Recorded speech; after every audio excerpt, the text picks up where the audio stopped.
먼저 이제 주제 발표를 시작하겠습니다. 한국수자원학회 이상호 회장님께서 국가물질 위기관리 시스템의 진단과 개선 방안에 대해 발표해 주시겠습니다. 여러분 큰 박수로 맞이해 주시기 바랍니다.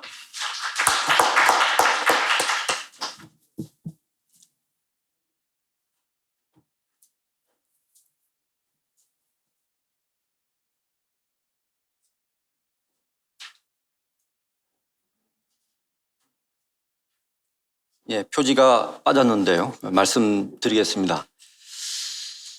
이 사진은 울산에서 한글날을 맞이해서 타이포그래피 공모전이 있었는데 이탈리아 작가가 출품한 것이 오늘 주제에 맞을 것 같다 해서 사진을 찍어봤습니다. 제목은 물전쟁이라고 되어 있습니다. 근데 오늘 드릴 말씀은 홍수와 가뭄으로부터 안전에 관해서 말씀드리겠습니다. 먼저 물재해 관련 법률을 잠깐 말씀드리고 첫 번째 내용으로 홍수 방어와 조절에 관하여, 그 다음에 가뭄 대응에 관하여 신속하게 말씀드리겠습니다. 이 홍수하고 이 가뭄, 침수 이것은 계속 반복됩니다. 앞으로도 그럴 것입니다. 이에 대해서 물재해 위기관리 시스템을 법률과 시설, 기관으로 정의하고자 합니다. 물재해 관련된 법률을 살펴보면 자연재해 대책법부터 하천법, 수자원법, 하수도법, 시설물 안전법 등 농어촌 정비법까지 여러 법에 관련되어 있습니다. 구체적인 시설과 내용을 살펴보면 하천법에서 제방이나 댐, 그 다음에 배수 펌프 장치의 하천, 저류지 등이 나열되어 있고 하수도법에서는 하수 관로, 배수 설비, 농어촌 정비법은 배수장, 저수지, 그다음 자연재해 대책법은 이제 수방 기준, 그다음에 지하 공간 침수 방지 기준을 이야기하고 있고 또 가뭄 방제를 위한 예보 경보의 근거를 마련하고 있습니다. 수자원법은 홍수 갈수의 예보에 대한 근거를 마련하고 있고 시설물 안전법에 도로 터널이 관련되어 있습니다. 첫 번째 내용으로 홍수 방어와 조절에 관해서 말씀드리겠습니다. 홍수 방어할 수 있는 두 가지 큰 부류는 시설물, 구조물 대책이 있습니다. 하천 정비나 제방, 다목적댐, 홍수 조절댐이죠. 또 비구조물, 그 시설이 아닌 여러 가지 활동에 의한 홍수 방어는 저수지 운영 체계, 홍수 예경보, 홍수 보험, 유역 관리 등이 있습니다. 20년 전후에서 최근 10년간 인명 피해를 보면 호우 때 연 한 14분이 사망하는 피해가 있어 왔습니다. 또 피해액을 보면 2020년에 1조 원이 넘었고 작년에도 1조 원이 훨씬 넘었습니다. 다음 구체적인 사례로 국가 하천의 다목적댐을 활용한 홍수 조절에 대해서 말씀드리고자 합니다. 한 60여 년간 노력을 많이 해왔습니다. 이 한강에는 소양강댐, 횡성댐, 충주댐이 다목적댐들이고 낙동강에는 안동 임하, 합천 남강, 밀양댐, 하구뚜까지, 금강에는 용담 대청댐이 있고 섬진강에는 섬진강 주암댐이 있습니다. 한강 유역의 다목적댐을 보면 충주 소양 화천 이렇게 소양강댐, 충주댐이 이렇게 있습니다. 소양강댐은 90년도 사례를 보면 홍수 조절에 중요한 역할을 했습니다. 초당 1,500 정도가 최대 들어왔을 때 5,500 정도로 반을 줄여서 그만큼 하류 피해를 저감하는 홍수 조절 사례를 보이고 있습니다. 충주댐도 마찬가지입니다. 2002년에 초당 최대 2만 입방미터를 넘는 물이 들어왔을 때 한 7,000 입방미터 정도로 확 낮춰서 수도권을 보호하고 있습니다. 이 모식도를 보시면 충주댐이나 소양강댐이 수도권 그 물 공급과 홍수 조절, 홍수 피해 저감에 큰 역할을 하고 있다라는 것을 보실 수 있습니다. 이들에 대한 저수지 운영 기술로서 연계 운영하는 방법을 개발해서 적용하고 있는 상태입니다. 1925년에는 을충년 대홍수가 있었고 한강 철교가 부서진 모습을 사진에서 볼 수 있습니다. 당시에 문헌을 찾아보면 중국에서 한국으로 저기압이 통과하고 있는 경로를 확인할 수 있었습니다. 1925년에 한강대교의 최고 수위가 12.3m입니다. 그 이후 73년, 85년에 소양강댐, 충주댐을 완공한 이후에 연 최고 수위는 1, 2m 낮아졌고 이 저수지 연계 운영 기술을 사용한 다음에 또 한강대교 최고 수위는 1, 2m가 낮아져서 오늘에 이르고 있습니다. 그런데 이제 당면 과제는 도시하천, 지방하천의 홍수 피해입니다. 먼저 시설물 제방과 우수관고의 설계 빈도를 살펴보겠습니다. 국가하천 한강은 200년 재현 기간의 홍수에 안전하도록 제방을 마련하고 있습니다.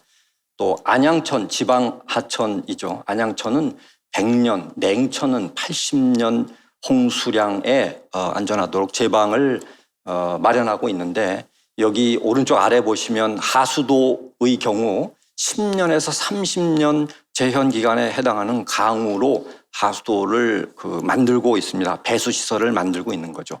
그런데 작년과 같이 시간당 70에서 100mm가 넘는 즉 하수도 설계 강우 또는 방제 성능 목표 강우량을 넘는 강우는 최근에 빈번하게 발생하고 있고 그로 인해서 아래와 같이 도시 침수가 일어날 수밖에 없는 상황입니다. 이것은 동작구의 수치는 작년에 8월 8일 141mm가 온 수치입니다. 냉천의 경우를 봐도 작년에 3시간에서 6시간 강우량이 재현기간 500년에 해당하는 비였습니다. 그에 따라서 국가산업단지 요 위쪽 위치에 있습니다.를 포함해서 냉천, 좌안, 우안 여러 곳에 내수 침수와 함께 하천 범람이 일어나서 큰 피해를 입었습니다. 그래서 국가산업단지에 조단위의 피해가 일어났습니다. 또 다른 사례 2020년 초량천, 부산 초량천의 사례를 말씀드리겠습니다. 이 초량천의 물이 중앙대로에 범람해서 그 중앙대로보다 낮은 위치에 있는 지하차도로 흘러들어서 안타깝게도 3분이 돌아가시는 사망사고가 있었습니다. 노후 농업용 저수지들도 강한 비를 감당하기 어려운 곳들이 많이 있습니다. 기장군 내덕지의 사례이고 제체가 붕괴돼서 좌동교 범람하고 좌천 삼거리가 한 1m 깊이로 침수되었습니다. 그래서 그러면 저감 시스템, 홍수 피해 저감하기 위한 활동들을 어떻게 하고 있는가? 자연재해 위험 개선 지구 사업 계속해야 됩니다. 또 하수도 정비 중점 관리 사업도 지속되어야 합니다. 최근에는 하천법이 개정되었습니다.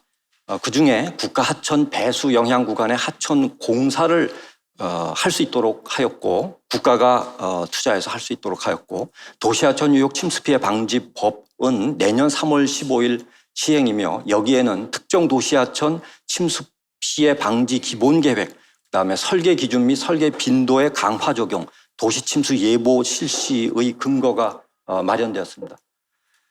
예를 들어서 환강의 배수 영향을 받는 낭민천의 사례를 보면 이 환강이 아래에서 위로 흘러가고 있고 낭민천은 여기 있습니다. 여기에 두사교가 있는데 두사교가 제방보다 낮아가지고 이 주변으로 홍수 피해를 크게 일으킨 일이 2020년에 있는데 이런 곳에 투자할 수 있는 근거가 마련되었습니다.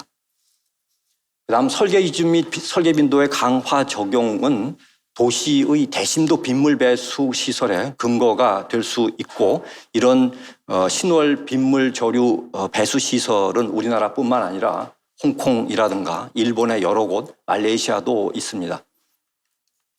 홍수 예경보 및 도시 침수에 대해서 말씀드리면 이 관측 자료 컴퓨터 프로그램 편의 환경을 통해서 홍수를 예보하고 경보하고 있는데 앞으로 이에 더해서 어려운 일이지만 도시 침수 예보를 할 수 있기를 기대합니다.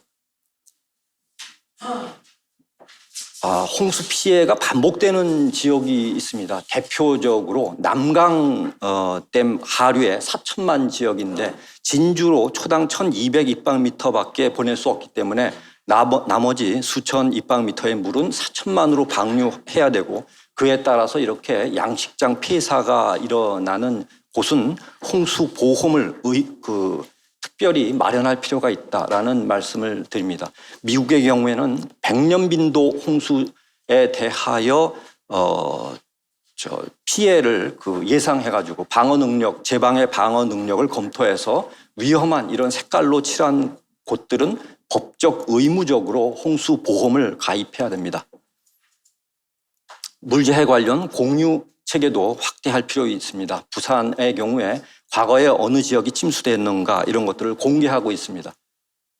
그다음 궁평 2지하차도가 미호천 옆에 있는데 이 15년 홍수 위험 지도를 보면 이 지하차도 만들기 전에 이미 2m에서 5m까지 이 지역이 침수될 수 있다라는 것이 나타나 있습니다. 이러한 홍수 위험 지도를 확대하고 활용할 필요가 있고, 거기에 그것을 이용해서 관찰하고 경보를 울리고 정보를 확산하는 체제를 구축할 필요가 있다는 말씀을 드립니다. 영국의 경우에는 아예 클라이밋 체인지 액트 법에 2100년까지 홍수량, 기반 시설의 홍수량이 얼마나 증가할 것인가를 아예 법에서 수치화하여 활용하고 있습니다. 홍수와 침수에 관한 맺은 말입니다. 도시하천, 지방하천의 홍수 피해 저감이 당면 과제다. 그다음에 기존 사업 계속하되 설계 기준 및 설계 빈도의 강화 적용을 할 곳들은 해야 된다 하는 것들 말씀드리고자 합니다. 가뭄 대응 빨리 말씀드리겠습니다. 갑신정변부터 1910년까지 몇십 년간 우리나라에 가뭄이 지속되었습니다. 안동댐의 경우는 영 아래로 채색된 부분, 검게 나타난 부분이 가뭄 기간인데 약 6년, 7년마다 한 번씩 가뭄이 이곳에 지속되고 있습니다.